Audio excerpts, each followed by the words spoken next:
पड़ा है कि ये मेरा व्यक्तिगत सूचना है जो दे नहीं है। अर्थात इससे अर्थ ये निकलता है कि ये सरकारी संपत्ति अब अधिकारी अपनी खुद की बताने लग गए हैं, जो देश के लिए बहुत ही खतरनाक बात है। मेरा यहाँ आने का उद्देश्य ये है कि क्या है? कोर्ट का तो देखो साहब विषय ये बनता है कि एविडेंस को नष्ट नहीं कर दे, इसलिए कोर्ट का सहारा लेना पड़ सकता है, वो अलग विषय है, ठीक है ना। क्योंकि वो रिकॉर्ड नष्ट करना कोई आश्चर्य की बात नहीं है। ये सरकारी ऑफिसों में रिकॉर्ड नष्ट कर देना, फाइलें नहीं मिलना, ये पुरानी व्यवस्था। सरकारी कर्मचारी हूँ तो इसलिए माननीय मुख्यमंत्री को भी इन तीनों के नाम ज्ञापन। इसके बाद भी आपकी सुनवाई में अगला स्टेप यही रहेगा कि विचार यही है, देखो यहाँ से परमिशन देते रहे तो अगले 1 साल तक तो इसी तरह का जंतर मंतर पर आकर प्रयास सम्मान करना नहीं आया। उसके निस्तारण में भी उसने, मैंने तो बिलों के भुगतान की मांग करी है और उस पर पोर्टल की चाहोगे तो मैं आपको कॉपी दे दूंगा, ऑनलाइन पढ़ी है। उस पर ये लिखा है कि ये आदतन शिकायती है, राजस्थान संपर्क पे शिकायत करता है, सूचना के अधिकार के तहत अनावश्यक सूचनाएं मांगता है।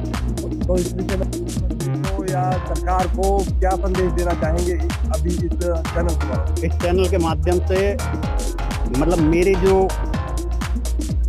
ये राहत पाने का जो प्रयास है, इसके तहत 2 ही निर्णय में प्रशासन में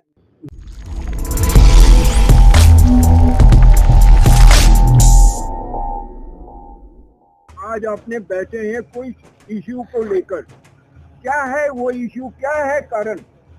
मैं मेरा परिचय दे देता हूँ। मेरा नाम प्रहलाद चंद्र गुप्ता है, अलवर राजस्थान से मैं हूँ। राजस्व विभाग में नौकरी करता हूँ। कलेक्टर का ऑफिस कहलाता है हमारे अलवर में। मेरी पोस्टिंग तहसीलदार अलवर के यहाँ है।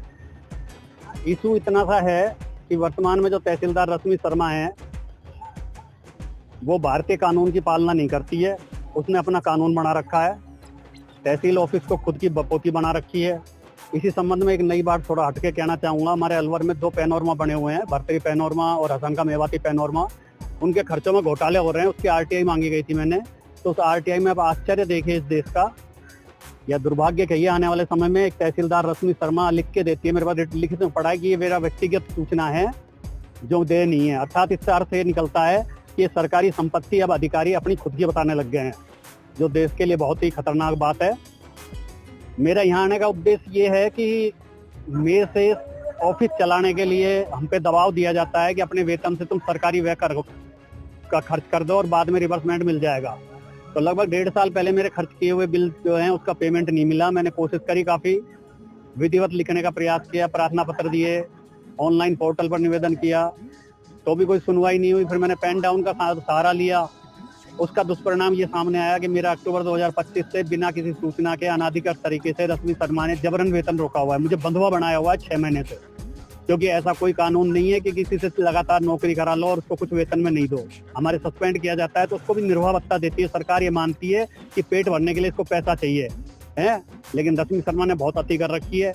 अब चूंकि वो शिकायतें मैंने माननीय प्रधानमंत्री महोदय तक भेजी थी, तो प्रधानमंत्री महोदय ने अपने ऑनलाइन पोर्टल पर ली थी। वो हमारे स्टेट से घूमती हुई आई थी। उस पर बाकायदा स्टेट के रेवेन्यू ग्रीवेंस सेक्रेटरी ने स्पष्ट लिखा था कि इनका निस्तारण कराएं संतुष्टिकरण। उसके जवाब में रश्मि शर्मा लिख के देती है कि ये आदमी आदतन शिकायती। आप शब्द सुनिएगा, मेरे पास एक नहीं कम से कम 10 शिकायतें पड़ी होंगी तहसीलदार की डिस्पोजल की हुई, जिसमें मुझ पे आदतन शिकायती शब्द से मुझे बार बार अलंकित किया गया है। मतलब मैं कितना बड़ा अपराधी, अंतर्राष्ट्रीय स्तर का ऐसा अपराधी हूँ मैं कि मैं अपनी पीड़ा को व्यक्त नहीं कर सकता है। और इसीलिए, और साथ में लिखती है कि सूचना आयोग आरटीआई में दुनिया भर की सूचनाएं मांगता रहता है। सूचना इसलिए मांगी जा रही है कि मुझे एविडेंस देने के लिए चाहिए कि मैं प्रमाणित कर सकूं। तीसरे आदमी से मैं जब बिना साक्ष्य के कैसे बात करूंगा, और जो ये बातें कर रहा हूँ सारी साक्ष्य पे आधारित कर रहा हूँ। तो माननीय प्रधानमंत्री के यहाँ से जो पोर्टल से आई शिकायत, उसका भी उसने यही जवाब लिखा कि आदतन शिकायती है, राजस्थान संपर्क में अनावश्यक शिकायतें करता है, आरटीआई में सूचनाएं अनावश्यक मांगता रहता है। उससे मेरे को ऐसा प्रतीत हुआ कि रश्मि शर्मा का खुद का अलग साम्राज्य है, कार्यालय तहसीलदार अलवर, जहाँ की माननीय प्रधानमंत्री महोदय का कोई वजूद नहीं रखता। तो फिर यही दिमाग में आया कि अब केंद्र स्तर पर, राष्ट्रीय स्तर पर, जंतर मंतर पर एक बार अपनी आवाज को प्रकट करने का। अभी तक आपने अपनी कोर्ट में नहीं गए हैं, आपका इरादा क्या है? कोर्ट का तो देखो साहब विषय ये बनता है कि एविडेंस को नष्ट नहीं कर दे, इसलिए कोर्ट का सहारा लेना पड़ सकता है, वो अलग विषय है, ठीक है ना। क्योंकि वो रिकॉर्ड नष्ट करना कोई आश्चर्य की बात नहीं है। ये सरकारी ऑफिसों में रिकॉर्ड नष्ट कर देना, फाइलें नहीं मिलना, ये पुरानी व्यवस्था है, वर्षों से सभी पीड़ित हैं इससे। तो इसलिए हो सकता है कोर्ट की व्यवस्था लेनी पड़े, वो अलग विषय है। लेकिन यहाँ प्रश्न ये उठता है कि ऐसी नौबत आ क्यों रही है। वित्त विभाग ने जब आदेश जारी कर रखे हैं कि जो वाजिब बिल है उनका तत्काल सीनियरिटी से भुगतान किया जाए, तो 2 वित्तीय वर्ष क्यों निकाले? 1 अक्टूबर 2025 से मेरा वेतन क्यों रोका? मुझे टर्मिनेट कर देता, मैं भीख मांग के अपना जीवन यापन कर लेता। मुझे जबरदस्त बंधुआ क्यों बना रखा है? ये बिंदु हैं। तो जंतर मंतर आने से पहले भी आपने कहीं शिकायत की जिसको लेकर? मैंने शिकायत मैंने स्टेट के मेरे रेवेन्यू सेक्रेटरी तक, वित्त सेक्रेटरी तक, कलेक्टर महोदय, एसडीएम महोदय, तहसीलदार, संभागीय आयुक्त, निबंधक, हमारे रजिस्ट्रार बोलते हैं, क्या एक्शन लिया गया? किसी ने कोई कार्रवाई नहीं करी। यही दुर्भाग्य की बात है। मैंने आरटीआई सबसे मांगी है, उन्होंने कहा हमने बस फॉरवर्ड कर दिया तहसीलदार को, और तहसीलदार से भी इस विषय में मांगा तो उसने मेरे को आरटीआई में सूचना ही नहीं दी। एक नई विषय और जन्म ले रहा है कि तहसीलदार आरटीआई में कोई सूचना नहीं देता है। एक ही जवाब फिक्स बना रखा है कि नवीन सूचना सर्जित करना, प्रश्नों का जवाब देना, ये आरटीआई में नहीं आता है। आज जनता कौन फैसला करेगा आपका ये सिलसिला? ये कौन करेगा फैसला? स्टेट गवर्नमेंट नहीं करेगा तो कौन करेगा? देखो, स्टेट और सेंटर शक्तियों को बांटने के लिए बनाए गए हैं। भारत देश में समझता हूँ एक ही है, और सर्वोच्च अथॉरिटी माननीय प्रधानमंत्री और माननीय राष्ट्रपति महोदय हैं। आज यहाँ से ज्ञापन किसको देंगे आप?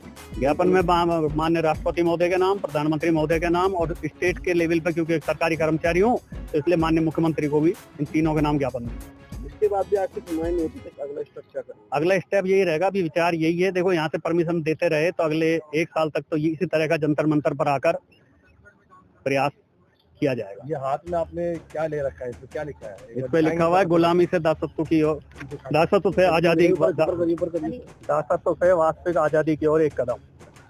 क्योंकि जो मेरे पास घटनाक्रम हो रहा है वो घटनाक्रम इतिहास के पन्नों में या हिंदी में पढ़ा जाए तो अर्थ ये निकलेगा कि मेरे साथ बंधक दास वाला व्यवहार किया जा रहा है। एक कानून की पालना नहीं हो रही है। लोकतंत्र मेरे प्रकरण में पूरी तरह समाप्त हो चुका है। लोकतंत्र में यानी कि आप अपने आप को बंधुआ मजदूर मान रहे हैं? बंधुआ और दास मान रहा हूँ मैं। लोकतंत्र में माननीय मुख्यमंत्री, प्रधानमंत्री या किसी के स्तर से नहीं, मेरे तहसीलदार स्तर पे, मेरे जिला कलेक्टर स्तर पे, एसडीएम स्तर पे मान रहा हूँ। इससे पहले कोई प्रधानमंत्री के पोर्टल पे शिकायत के लिए कुछ शिकायत की है आपने? हाँ, शिकायत करी थी। मैंने शिकायत नहीं करी थी, मैंने प्रधानमंत्री को हार्ड कॉपी भेजी थी। उन्होंने अपने पोर्टल पर इसको ऑनलाइन लिया था। पोर्टल पे ऑनलाइन लिया था? हाँ, जिसका शायद मैंने नंबर इसमें दे रखा है। उस पर भी तहसीलदार ने बकवास लिखा है। तरीका ये होता है कि बिंदु का निस्तारण किया जाए। कोई भी बिंदु है, आज पानी नहीं आ रहा, क्यों नहीं आ रहा, उसका जवाब दे। ये प्रश्न नहीं उठता कि साहब वहाँ पे सड़क नहीं जा रही है, फलाना घर टूटा हुआ है, वो आदमी कपड़े सही नहीं पहनता है, ये कोई जवाब नहीं होता। इसी तरह का रश्मि शर्मा बकवास लिख रही है। बहुत ही आश्चर्य हुआ मुझे कि रश्मि शर्मा को माननीय मुख्य प्रधानमंत्री के पोर्टल का भी सम्मान करना नहीं आया। उसके निस्तारण में भी मैंने तो बिलों के भुगतान की मांग करी है, और उस पर पोर्टल की चाहोगे तो मैं आपको कॉपी दे दूंगा, ऑनलाइन पढ़ी है। उस पर ये लिखा है कि ये आदतन शिकायती है, राजस्थान संपर्क पे शिकायत करता है, सूचना के अधिकार के तहत अनावश्यक सूचनाएं मांगता है। तो इस विषय में आपने अगली कोई अपनी तरफ से शिकायत की कि ये जो इसकी मैंने इसके लिख के फिर जंतर मंतर का अगला स्टेप उठाया कि मैंने ये महसूस किया कि रश्मि शर्मा का पद माननीय प्रधानमंत्री के आगे शून्य है। मतलब प्रधानमंत्री का पद शून्य। आपका कोड ऑफ कंडक्ट देखेगा, है सर्विस कोड ऑफ कंडक्ट जो होते हैं वो रश्मि शर्मा देखेगा। सर्विस ऑफ कंडक्ट तो मेरा जिला कलेक्टर अलवर देखेगा। हाँ, तो रश्मि शर्मा क्यों देख रहा है? तो यही तो बात आ रही है ना। एक मिनट, ऐसा कि बात प्रश्न उठता है कि आप एक ही एम्प्लॉय है उस विभाग में जो इस तरीके की जिनके साथ घटना हुई है, आपके अलावा और कोई? बहुत हैं, लेकिन साहस कौन करे? मैं भुगत रहा हूँ ना 6 महीने से बिना तनख्वाह के। कभी अपने जीवन को सोचो कि 6 महीने तक किसी को वेतन नहीं मिले, वो और अपने परिवार को कैसे संभालेगा? चलिए, अब एक और चीज बताइए कि आपके जैसे कितने कर्मचारी है उस विभाग में जिनके साथ इस तरीके के हालात हैं? पीड़ित तो सारे ही हैं, कुछ लोगों को छोड़ के गिनती के 10% लगा दो, हैं, जो कि थोड़ा सा जिसे अपन विशेष चिलमपोस या इस तरह के चमचागिरी वाला कह देते हैं। बाकी के 80% ग्राहक सब पीड़ितों का है। लेकिन क्या करें, व्यवस्था है तो वो आवाज क्यों नहीं उठा रहे? तो आवाज क्या उठाएं? मैं भुगत रहा हूँ ना परिणाम। नौकरी करनी है ना। जितनी भी शिकायत आपने अभी तक की है, कोई रिस्पॉन्स मिला उसका? किसी का नहीं मिला। दुर्भाग्य ये रहा इस देश का। चलिए, देश के प्रधानमंत्री को या सरकार को क्या संदेश देना चाहेंगे अभी इस चैनल के माध्यम? इस चैनल के माध्यम से मतलब मेरे जो ये राहत पाने का जो प्रयास है, इसके तहत 2 ही निर्णय में प्रशासन में मेरे को आज काफी समय हो गया नौकरी करते हुए, रेवेन्यू डिपार्टमेंट में लगभग 27 साल से हूँ। तो जो अनुभव आया है, एक तो इस देश में नौकरी से बर्खास्ती विभाग का गठन बहुत जरूरी है। नेता 5 साल में बदल जाता है, कर्मचारी 25 साल की नौकरी पाके 60 साल तक 35 साल तक क्यों अधर्म करेगा? यदि वो गलत रास्ते पे है तो नौकरी से टर्मिनेट हो। और दूसरा, ये राजकीय कार्यालय जैसे रश्मि शर्मा ने पैनोरमा राजकीय संपत्ति जो कम से कम 20 करोड़ की है, जिसको लिखित में दिया है कि ये मेरी व्यक्तिगत संपत्ति है, तो इस स्थिति को देखते हुए राज्य के कार्यालयों का देश में विलय बहुत जरूरी है, क्योंकि इन्होंने अपना पुराना जो जमींदार जागीरदार वाला सिस्टम था वो बन गया है। इनको किसी से भय नहीं है, इन्होंने अपनी नीतियां बना रखी हैं। चलिए, विभाग में किस पद पर थे आप? मैं AA के पद पे था, सहायक प्रशासनिक अधिकारी। धन्यवाद। शुक्रिया।